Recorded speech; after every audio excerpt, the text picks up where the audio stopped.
But the big story I think we do have to talk about in this sector is Sony buying Alamo Drafthouse. That probably won't mean half as much to this industry as Disney's return to dominance, but it was definitely not on our bingo card to see studio going from this player that might buy another studio and then things get really complicated to just pivoting and saying, never mind, we're buying a mid-sized theater chain.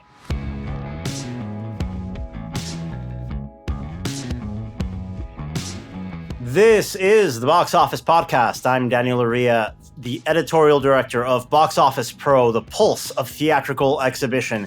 Here this week with our end-of-year box office panel, including Russ Fischer, the editorial director of the Box Office Studios, a division of our company that provides editorial services to movie theaters, and my colleagues at Box Office Pro, Rebecca Pahle and Chad Kennerk.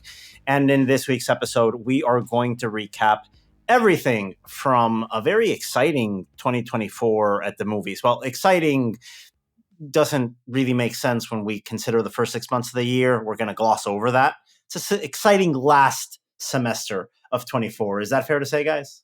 What's first 6 months of the year? I don't remember any movies that really came out. Dune 2. Dune 2. We at least had that. This was it was a very post-strike year. Put it that way. Yes. To be expected, I think most of us. I mean, the last 6 months of 23 were also slow and frustrating. And it really is a year of two halves, literally, in that Inside Out 2 coming out at the midpoint of the year completely changed the direction of the global box office. And we'll start with that as we go over our Box Office Blue Ribbon Awards, really looking at what our editorial panel here is looking at the best of the year for theatrical exhibition. Let's kick it off with the movie of the year, guys, because Inside Out 2, as I said earlier, really changed the direction of where this entire industry was going. Released at the midpoint of the year on June 14th, creating opening weekend records left and right, and finishing the year as the top grossing title of 2024 with more than $650 million at the domestic box office. Was there really any question that any other movie would get this award? I feel like Disney, certain franchises that has control over are no longer the cultural juggernauts that they were at one point. Obviously, Star Wars, the MCU is kind of had an off year just by virtue of there only being one film that came out. Granted, that was a film that did insanely well. The second highest grossing film of the year, we have to mention, yes. But it's nice to see in counterpoint to that, the Disney Animation Studios and Pixar brands both had a few really off years, I think, largely due to the parent company's strategy with launching Disney Plus, with wanting to shuttle people over to streaming, maybe at the expense of the theatrical experience. So it had been down, I think, a couple of years for those two, and it was really nice to see Inside Out 2 come so strong out the gate there. And we're going to go over that when we give Disney the Distributor of the Year award shortly, but it really seems like this set the tone for 24 in Disney. Yeah, it did. I mean, I think a fire was lit under Disney over the past 2 years with some of their big theatrical plays performing poorly, with some movies going to streaming that probably could have been theatrical plays. You talk about Inside Out 2 for obvious reasons, but then there's Moana 2, which signals that maybe Disney, along with many other studios, is realizing that there's a good reason to include theatrical in the business breakdown that leads movies to streaming. Moana 2, originally planned as a streaming series, has done very well theatrically. And it's kind of like, okay, guys, yeah, these things work together. They're part of the same whole. And it doesn't mean that Disney is quite there with everything yet. They still can't seem to figure out what to do with Star Wars theatrically, for example. But you've got Marvel, you have the shift there with pushing back on some streaming series and reconfiguring their theatrical output. And then between Inside Out 2 and Moana 2, other things that Disney has going. Yeah, it's an indication that maybe Disney and probably by extension quite a few other companies are starting to get back on track with their support of theatrical. It really felt like a before and after in terms of this film being released, Chad. What was it about Inside Out 2 that you think connected so well with general audiences around the world? I think the first film is beloved, and so there was an audience already built in for that. I think Disney was really smart in putting some of those Pixar titles back in theaters at the beginning of the year to start getting families thinking about seeing Pixar, seeing Disney films in theaters. And yeah, I think they knew what they had. I mean, if we look at the first 23 weeks, the how much Disney was making versus week 24 when Inside Out 2 came out. Justice for the First Omen. We did get that press release, I think yesterday, about Disney being the first studio to cross 2 billion domestic this year. And they listed the movies that had come out this year and how much they made.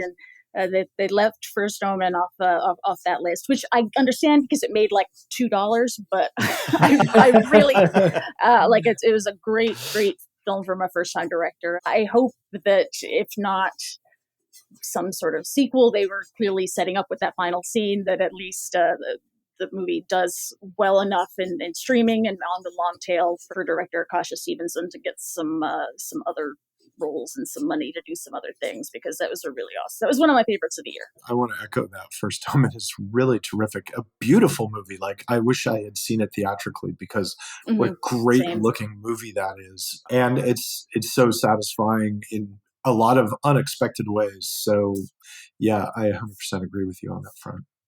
Well, let's use that as a launching pad in talking about the fantastic banner year that Disney had in 2024, which we are naming our distributor of the year, because with the exception of the Star Wars IP that it has, which didn't have any release this year, we have to say, in theaters, it was just a TV property, but everything else in the Disney universe rebounded and then some at the box office. It really was a recovery year, not only for Walt Disney Animation Studios with a movie like Moana 2, Pixar with Inside Out 2. Guys, 20th Century Studios, which we were always wondering, how is that going to be truly integrated into the Disney ecosystem?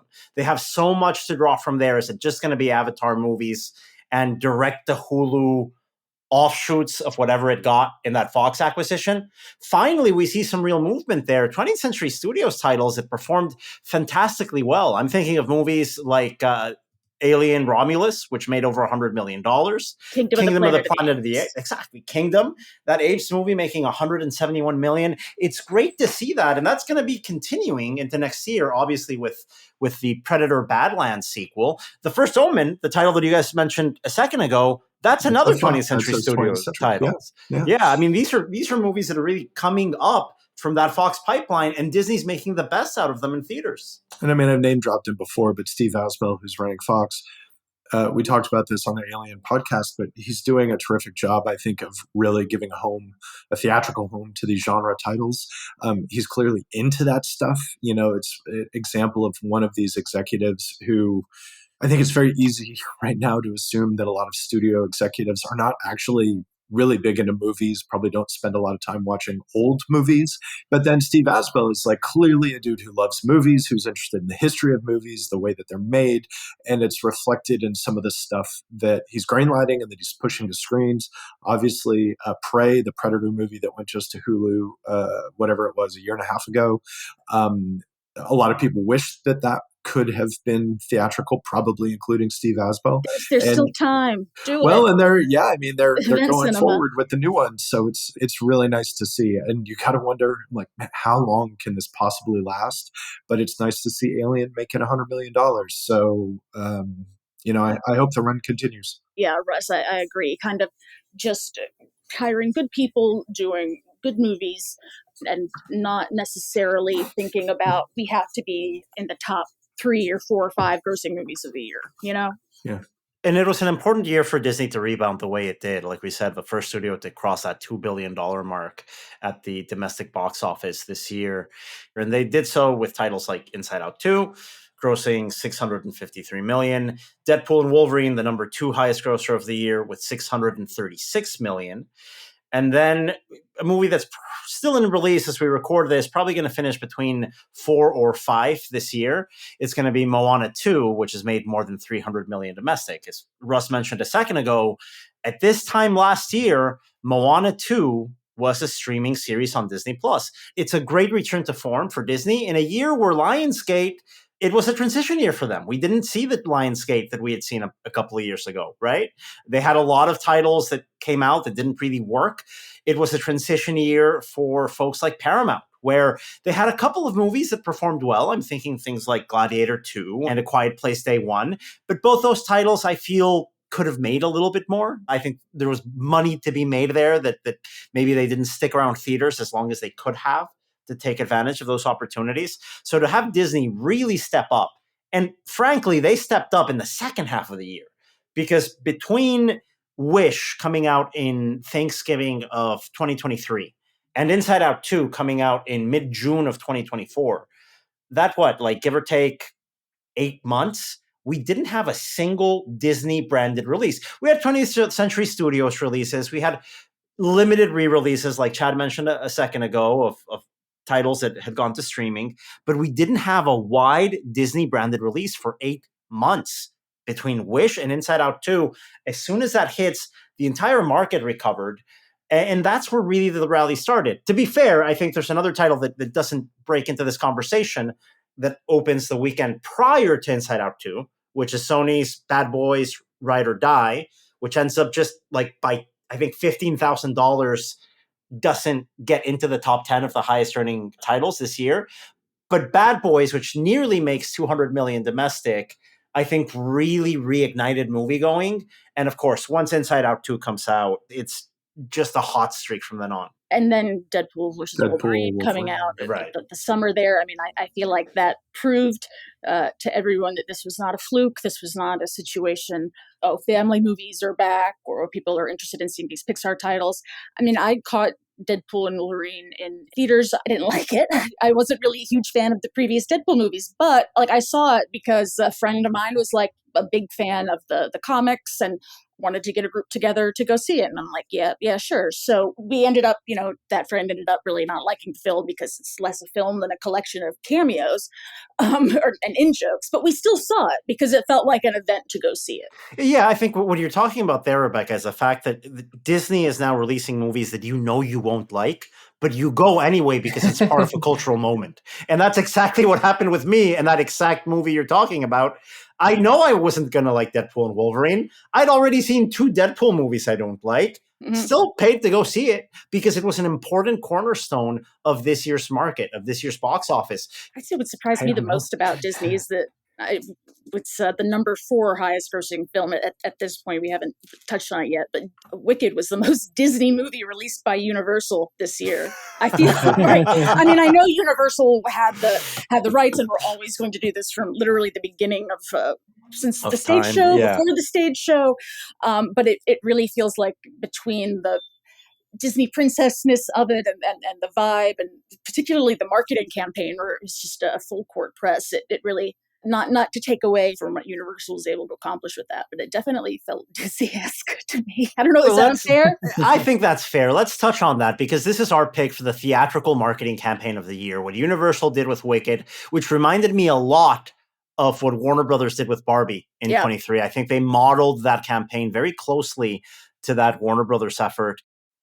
I think, like you said, with the brand activations, I mean, you couldn't really go anywhere without seeing Wicked somewhere. I couldn't get on social media, certainly. I know my algorithm's more skewed. Ariana Grande has her own makeup brand. She's doing the cross promotion. And by the end of it, I was kind of like, oh my gosh, this again, when the Don't Talk Wicked PSA came on. But it never reached that point of oversaturation to the point of active resentment, which is a risk. I think they got close to it, and then they were able to get the film out there, and which was a risk because there's another. If it was oversaturated, or if it did get to be oversaturated, you've got the second half of the movie coming out a year later. It was a real risk. Russ, how do you think Universal was able to hit that sweet spot in making sure this wasn't something that people would roll their eyes over, and it was something that was able to stay in the culture as long as it has? Because in December, as we're recording this episode, Wicked's still earning, and there's sing-along screenings that are doing pretty well out there. Yeah, I mean, I think it speaks to the popularity of the material. People love that stage show. The movie, as Chad points out, is clearly satisfying audiences who are into it. So this is not to take anything away from the quality of the movie, but I think it's one of those difficult to replicate sort of scenarios where you have a property that people have known for years. They've waited for this movie. I mean, like, I met my wife 13 years ago and probably met her father a year later. And literally one of the first things he said to me ever was, "When is the Wicked movie coming out?"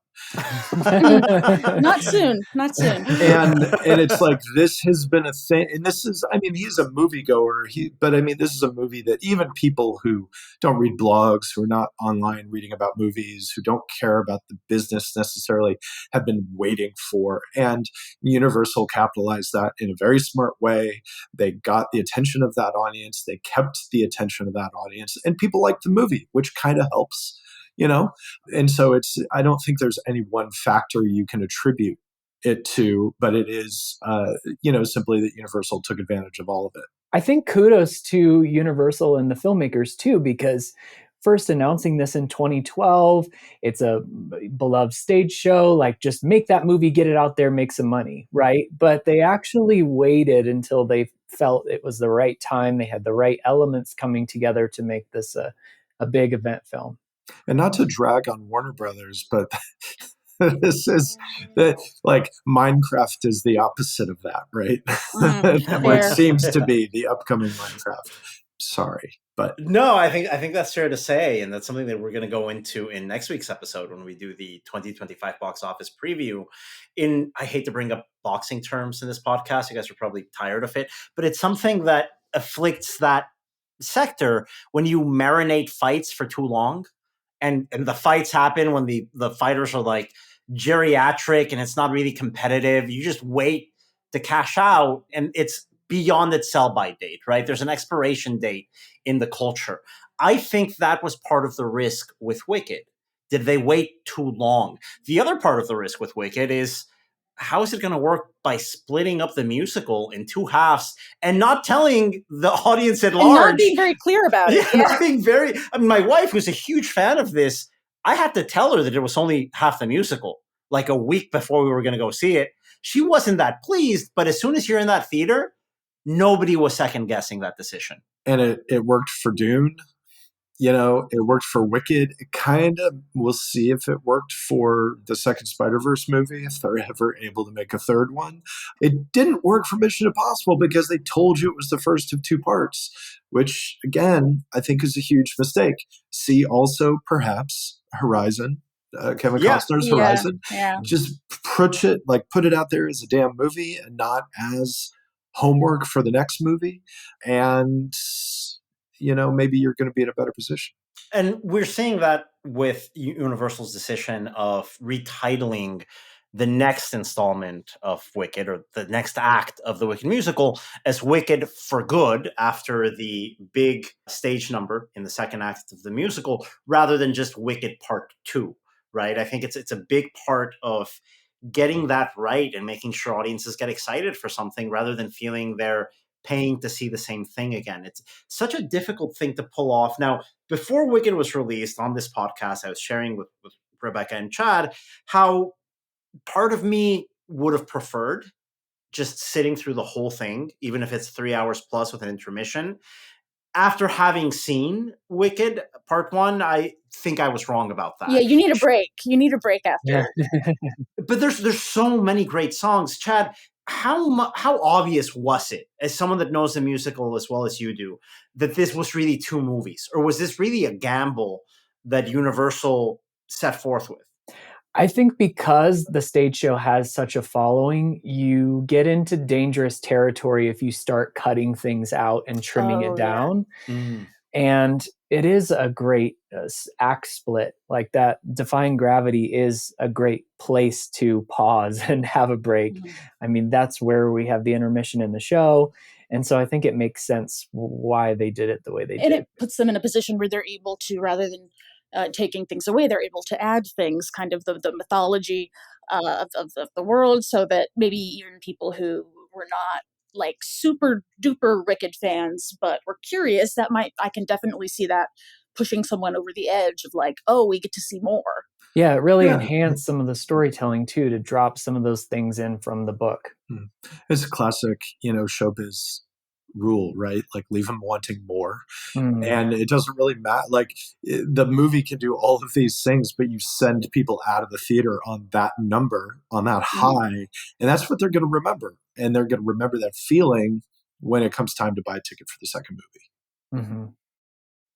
And we can't really call Wicked a surprise. We knew it had the potential to be one of the highest grossing movies of the year. I don't think it was a guarantee. I think it was far from being a guarantee. There was a measured risk considering how expensive it was going to be to get it right. And the fact that there's 2 movies you have to create demand for. But what I will offer as the box office surprise of the year is going to be Moana 2. Not because we expected it not to make as much money, simply because it was a literal surprise for exhibition. This was not in our preview episode last year. This was not part of our plans in January. It wasn't until February that we found out that this is coming out months from now and that it's going to be theatrical. And the result was incredible. I mean, coming out the weekend, not even the weekend, coming out midweek after Wicked, it really helped propel the highest grossing Thanksgiving weekend of all time. And Moana 2 really became a cultural touchstone, I think, for a lot of folks, and heralded the return of that Walt Disney Animation Studios in a way that we hadn't seen a performance like that since the pre-pandemic period.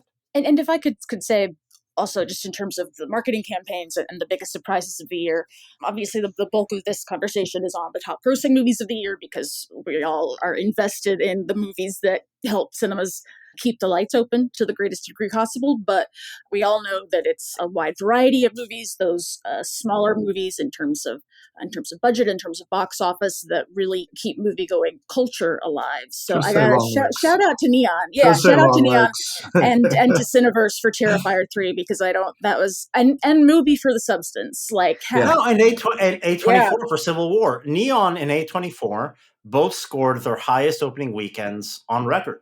A24 with Civil War and Neon with Long Legs. I know those movies didn't end up being huge behemoths. They were never built to be that. They ended up huge behemoths compared to what compared to what we would have thought that they would have been. And that marketing decision of withholding Nicolas Cage from the Long Legs. I mean, that was, I think that's our honorable mention for theatrical marketing campaign of the year. I think obviously we have to say Wicked. Wicked is by far on top, but the fact that Neon was able to execute a marketing campaign like that for Long Legs.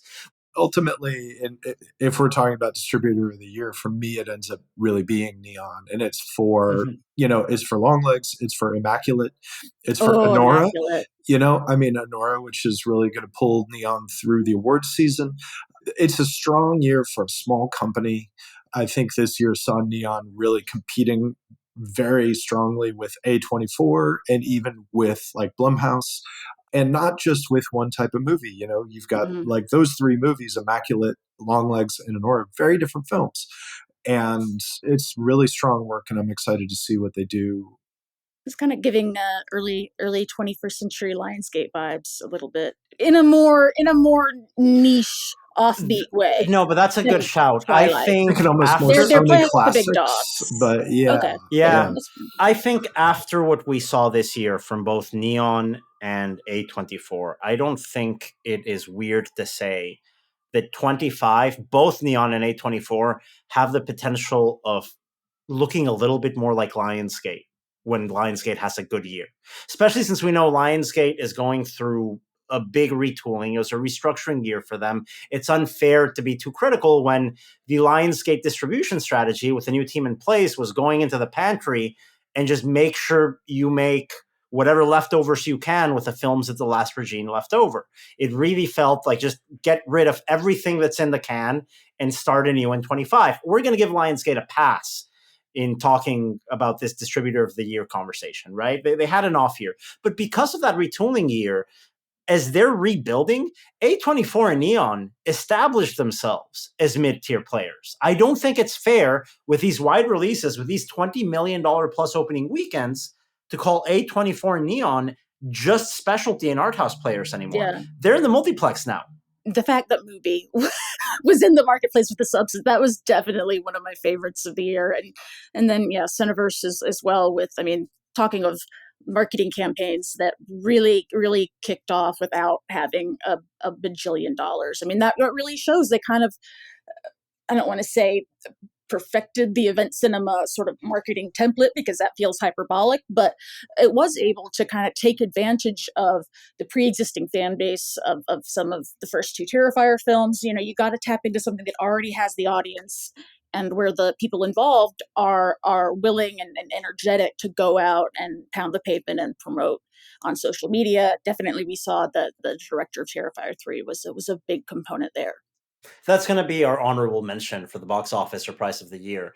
Now let's go over to the box office disappointment of the year. And unfortunately, we're going to have to focus on a Warner Brothers release here. It isn't Horizon, an American saga, because we knew coming into this year that was going to be a gamble. And in our 2024 preview episode, I even said that I wasn't convinced that Horizon Part 2 was going to come out in August or at all, which ended up happening. The Western genre is so tough. It's tough to pull off. It's hot and cold, kind of like musicals, right? You just have to get it right. And it's really difficult to state something long term based on a genre that works on a title by title basis. Now, Horizon didn't perform the way that maybe Kevin Costner wanted. We know Megalopolis didn't perform the way that Francis Ford Coppola wanted. They didn't release movies made to be box office hits. They released passion projects that took a risk. And I'm not going to punish that ambition by calling the box office performance of those films as real metrics that were at all relevant for the creators. We're not going to go that route. Take those swings. But we are going to talk about a risk in a high-profile movie that did come with big expectations from Warner Brothers, and that's Joker Folie à Deux. The Joker sequel came in with high, lofty expectations. We just didn't know. I don't think it's an issue that the movie wanted to be a musical. I just wasn't expecting it to be an awful musical. I have no problem with musicals.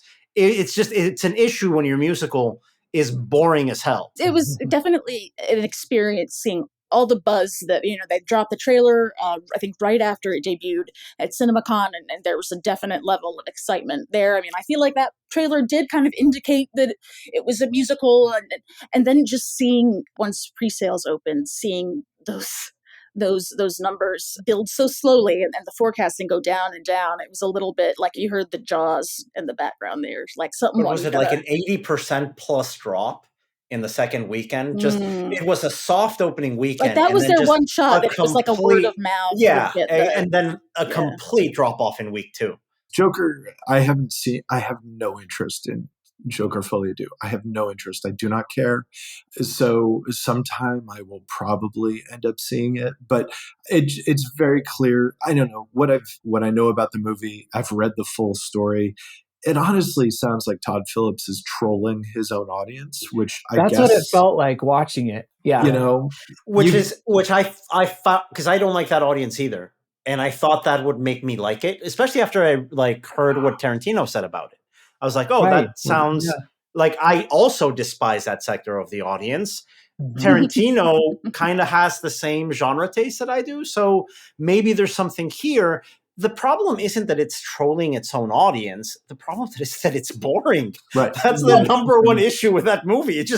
It's not at all fun. It's not freewheeling. It's not interested in anything other than just telling you how serious it is and how guilty you should feel. In defense of Warner Brothers, not in defense of Joker Folie à Deux, but it's not as if Warner Brothers' entire year was a train wreck. You know, they have 3 movies in the top 10 that were able to successfully continue long-running franchises, build on that fan enthusiasm. I mean, we have Dune Part 2, Beetlejuice, which held, I think, did better than anyone expected, and then the next Godzilla X Kong, and Furiosa, which was artistically good, even people didn't really go see it all that much. But it's a lot of franchise plays from Warner Brothers, and I think a lot of franchise plays.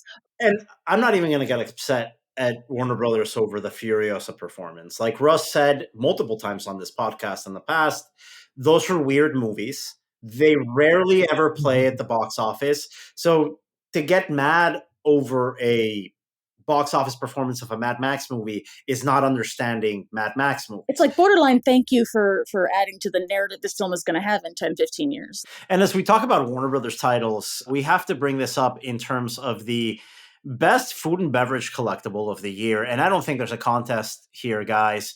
It is going to be remembered as the OG viral origin story of the modern popcorn bucket.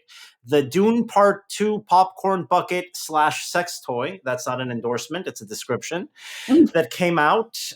It's still funny. I'm still giggling. And shout out to the designers and the people who made that Xink group, because yes, it is funny, and it was, that first image was circulating on Twitter, and then it kind of broke out into the mainstream when SNL did that musical skit about it looking like a sex toy. But I don't think it would have, it did look like a sex toy, but I don't think it would have hung around as a point of interest so long if it didn't also look cool. It wasn't a lame popcorn bucket. It was a cool looking popcorn bucket that just happened to look like a sex toy. Well, Chad, you're tracking these collectibles across every circuit, across every release now. It really was something that the buzz around the Dune 2 popcorn bucket just kind of launched. Was that the before and after point, or what was really the difference or impact of that release? Yeah, exactly. It was the before and after point, because Xink was also behind that R2-D2 popcorn bucket that was released years ago. Concessions collectibles have been around. But the Dune popcorn bucket broke it open for everyone to get involved. And now we're seeing so many more chains coming in with concessions items, smaller chains jumping on that. And Deadpool and Wolverine, they definitely got the message in terms of make it something that people can make sex jokes about. They leaned. They leaned far in. They leaned, yeah. Everything else in Deadpool and Wolverine. A little on the nose. Obvious on the nose. To me, the interesting thing about this is the way that the Dune popcorn bucket kind of heralds a little bit of a transition in movie marketing, in the sense that it's a marketing item that is distributed by exhibitors who are not really set up to meet the demands of a marketplace that is created by fan interest in we saw things. Cinemark. At one point, I think only a few months ago, a press release or something of these things used to be only they launched a merch purchase site there, and they launched a merch store. Even if you live in an area like Daniel and I do, there's not really a Cinemark close by. You could still, but it was definitely the sort of thing that felt like you would have read 10, 15 years ago. It's kind of wild, because a lot, the big exhibitors and even some medium ones that have merch, but it hasn't necessarily been a thing that they have been induced to put resources into turning into its own part of the market. Barbie put them on notice, I think, as to the demand that can exist for some of these things if the conditions are right, and then yeah. So, now the question is, will that market grow?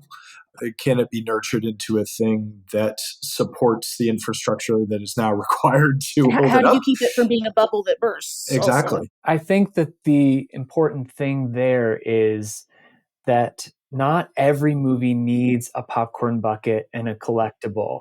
And so that's where I think chains could get into trouble if they're pouring money and resources into films that may not be proven and or have a fandom that's going to come in and want to get that item. And it's not necessarily an issue of what film is going to make the most money.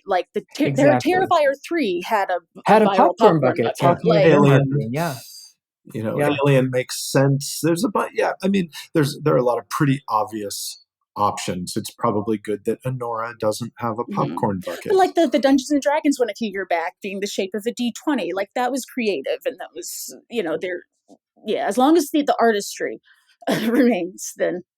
Yeah, that's another thing too. You can't just churn out whatever. It's got to be something that people are going to be excited about. That's a cool design. You got to respect the concessions. I've always said it. You just got to respect it. Well, we're going to be going over some of our favorite concessions this year in a little bit. But before we do, I do want to finish this part of the conversation with the biggest story in theatrical exhibition this year. There's a couple of things we can talk about here. I think Disney's return to box office dominance probably takes a big part of this headline. Apple stepping back from theatrical, I think, is worth a mention. If we talk about distributor of the year, we also have to talk about the distributor that disappointed us the most. And it was just the way that Apple handled its exit from big theatrical releases after talking a big game and not really stepping up in any capacity. But the big story I think we do have to talk about in this sector is Sony buying bought a Alamo movie theater chain. Drafthouse. Like, yeah. That probably won't mean half as much to this industry as Disney's return to dominance, but it was definitely not on our bingo card to see a studio going from this player that might buy another studio and then things get really complicated to just pivoting and saying, never mind, we're buying a mid-sized theater chain. And it's kind of, Sony's strategy has been different than everybody else's strategy. Having PlayStation as a network and a brand helps make it so that Sony doesn't necessarily need to have a streaming service. But they bought Crunchyroll, and now, the Crunchyroll and Alamo Drafthouse seem like they are destined to fundamentally work together in the sense that, low to mid-tier anime titles have been doing really well as part of the specialty market. You've seen G-Kids have great success distributing a lot of these movies. Exhibitors do really, really well with, a special event or limited releases of a variety of anime titles. So Sony kind of buying a small circuit to potentially be the home for Crunchyroll's version of that makes so much sense in so many ways. And not just Sony, but there's specifically Sony's experiential entertainment division. Yes. Which I didn't even know existed. But they really do seem to be putting a lot of effort behind that and making the whole movie-going nature of Alamo, which is an experience in itself already, more of an experience for moviegoers. Potentially the other thing we could talk about in terms of trends, maybe not biggest story, but the biggest trend here in exhibition this year is the rise of the Cinema Entertainment Center. This is also known as the Family Entertainment Center in some circles. Location-based entertainment. Yeah, which is basically instead of creating a 20 to 25 screen multiplex, you create an 8 to 12 screen multiplex and use the rest of the space to bring in things like bowling. We saw B&B theaters open up pickleball courts in the Red Oak location in Texas. You're seeing this really get a lot more traction. Now, there's players that have been doing this for a while. Evo Entertainment and Synergy Entertainment out of Texas have many years of experience doing this. And it is a trend. It's not a national trend because obviously you have to make this work where the real estate equation works and the weather equation works. Yeah. No, it's not happening in New York, but it might happen, let's say, in the Midwest, where you get some very cold winters, or parts of the country where you get some very hot summers and you have to be drawn indoors. It's a seasonal play, it's a real estate play, but it's part of that evolution. I think it's a trend in that regard. Well, talking about movie-going experiences, let's transition now to our personal choices for our favorite movies. Movie-going moments, and why not? Concessions of the year. If you guys sprung for concessions this year, which we work in the industry, maybe you do. I don't know. It's I can understand the price sensitivity, but why not? Let's launch into it. Let's start with Chad here. What's on the top of your list here in terms of your favorite movies of 2024? I mean, Wicked's definitely up there. There's a lot. I really enjoyed A Complete Unknown, Nosferatu, Nickel Boys, A Real Pain, Sing Sing, Challengers. Yeah, there was lots of good stuff this year. Alien Romulus. Oh, it's a great time at the movies. In terms of performances, because I know that's something that you have a background in acting, that's something you always keep it out for. What do you think were the performances of the year? I think actually Anthony Hopkins in this film One Life. He was excellent in that. Jodie Comer in The Bike Riders. Coleman Domingo in Sing Sing. And then Timothée Chalamet. I think it's hard to do a performance of someone who doesn't normally express a great deal like Bob Dylan does and find ways to communicate everything that's happening in that character. Chalamet had a great year. I think it was a great year for Chalamet. I think Margaret Qualley, the second half of the stars in movies The Substance, also had a fantastic year with some really interesting movies out there. Yeah, I think it was a good year for some pretty cool performances. Did you have a movie going moment that you were like, this, when I think about movie going in 2024, this is what sold me? I think it had to be the public filled press screening of Wicked, because more than half the audience came dressed in green and pink, and there were, little girls in like witch costumes and stuff. So it was really cool to see everyone buying in, not only in the theatrical experience, but in just celebrating a communal experience together. How about you, Russ? I know it's hard for you to make it out to the movies, but you try to escape as often as you can out there in the Lawrence, Kansas area, Kansas City, where you were earlier in the year. I know your long legs experience at the movies. Maybe there were some distractions there with in your auditorium with some other moviegoers. Hopefully you had a better time. Long Legs was super fun. I mean, it was one of those things where it's kind of like, and I'm not even wild about the movie, but it was a good experience. Yeah, there was some people who were maybe interacting with it in a way that I wouldn't, whatever, it doesn't matter. I remember that as being a pleasant experience, as being the sort of thing that's like, yeah, I wish I could have this more often, because it was just a lot of people gasping, super into the movie, packed, sold out house where everybody's ready and really wants to see something together. And so that was great. There's so much of the end of the year stuff that I haven't seen already. Like Nickel Boys. I'm dying to see Nickel Boys, and I just haven't had a chance to see it. I'm really reluctant to put out some kind of any best of list, because it's just going to be all tipped towards the first half of the year, which just wasn't full of great movies. But I had a fantastic time with Dune 2, and can't really believe that they managed to, thread that needle as well as they did. Borderlands, obviously, no, that's a joke. I didn't see Borderlands. I wish I had something better to end on after that lame joke. But yeah, I'm setting aside next week to really sit down and ingest like 20 movies that I haven't had a chance to catch yet. Like Juror number 2. I'm dying to see Juror number 2. Me too. It was so good. See, I had a great time with it. In your defense, you really have to fight to find a showtime. Well, again, because they like Warner Brothers, come on, y'all, what are you doing? That Juror number 2 seems like a movie that they could have parlayed into $100 million movie so easily. On the performances side, got to give a shout out to Mel Tiger-Free in The First Omen. Like Chris said, I really wish I'd seen that on the big screen, just for the possession scene alone. But in the substance, the moment when the New Year's spectacular starts and things go from you thought this movie was wild to like, holy crap, it's really going there.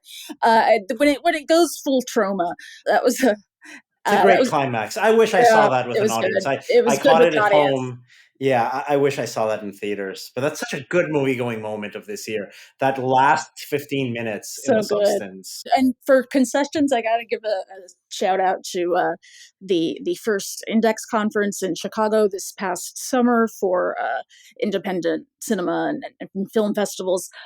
Part of some of the events for that took place at the Music Box Theater in Chicago, a famed, very beautiful theater with some of the best movie theater popcorn I've had in my life.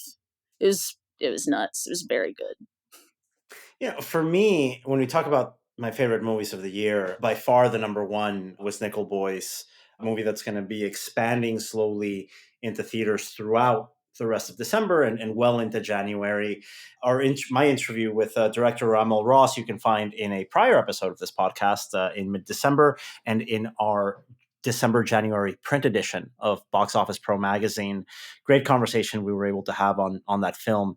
From there, I think there were some movies that commented on the moment here in the United States, on the culture, in a way that resonated and stuck with me. I think watching Civil War in its second weekend with an audience in New York and seeing a wave of populist dissatisfaction that ended up culminating in November in the election, I think was something that maybe, I don't know if I placed too much importance on that at the time, but it certainly stuck with me It aged well throughout the year. Yeah, it really did. And I think the same thing in something like Dune Part 2, a movie about a charismatic leader that, maybe it's not very clear if it's a good or bad thing. That's sort of evolving and sort of being able to step back from a cult-like status when it comes to those sort of matters. I don't want to get too political, but that more or less, I think, said things about the United States and living in the United States and the culture here in ways that resonated with me throughout the year. And both those films came out in March, by the way. These are films that really predated a lot of the things that ended up being in the culture for the rest of the year. So these topics have been top of my mind through these movies I saw in March, well into the rest of 2024. There was social relevance for a number of movies this year. Not only those two, I think obviously the easy answer for the substance is it's a very interesting movie to see in the age of Ozempic and that being a real thing in the culture. There was a clear connection there for me when I was watching that. The subplot in Twisters I found fascinating and also really tapped into a real anger in the culture on, I think, working people feeling that they're being taken advantage of by powers outside of their control. And no, it's not the tornadoes, those powers. It's insurance companies that are those powers. The real villains, I thought Juror Number 2 is an adult drama that asks adult questions to its audience. And listen, I'm not a huge fan of conventional storytelling in movies. That's not a criticism. I'm just saying it's not something I really look out for. And that really is the only bad thing I have to say. And it's not even a bad thing about Juror Number 2.